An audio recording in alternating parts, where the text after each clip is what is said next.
chips. Last week was, a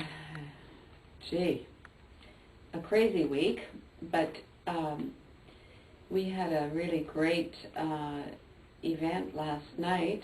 Ian and Derek and I went to a union meeting and made some contacts there, and Ian gave a great talk on what is happening with our BC Hydro.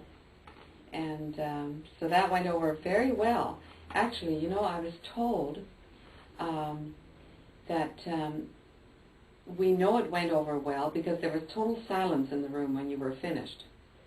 And if there hadn't been the silence, that would have meant that people were kind of, you know, objecting or doing, you know, not in agreement. But there was silence. So you had them, Ian. You had them. Yes. And today we met with Laurie from the COPE union, which is the union that represents BC Hydro. And we had a sort of a lunch meeting, and that was interesting as well. And I'll let Ian report on that a little more. You report, or you say sort of your impression. Well, my impression is that they are just starting a campaign, and it's going to grow, but it is only in its beginning stages. And I think that she's feeling a little overwhelmed, actually. She's overburdened with this campaign plus her regular job. But certainly they're wanting to stay in touch with us and to support us.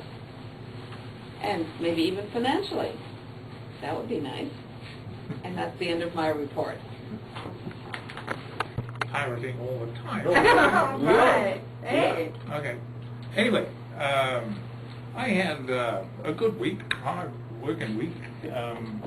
Mostly, I am fighting to try and tame a new computer, which is giving me all kinds of trouble. But gradually, I'm getting it under control. One of the things is that I have to get everything out of my old computer,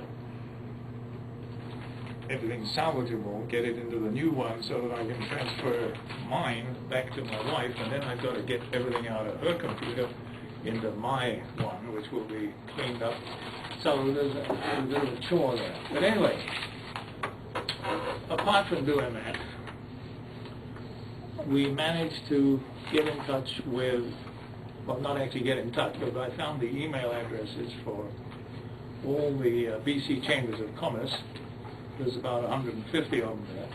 And if you imagine each one has on an average 100, or maybe Greater Victoria maybe has 1,000 people listed with them. If we can contact each chamber with this tabulation and get them to distribute our message to their hundreds or thousands of their individual businesses, we will then have a contact with several thousand businesses, which hopefully we will encourage to join our effort to sort of raise awareness about what's going on with BC Hydro. And in order to sort of create the message that we're going to send to them, I'm developing this menu. We started last week, and this is giving me a lot of trouble, because in order to get it down to this amount of detail, 2 or 3 pages, but anyway. So that's the menu and the access to the business people, and we're working on it. Great work. Excellent work.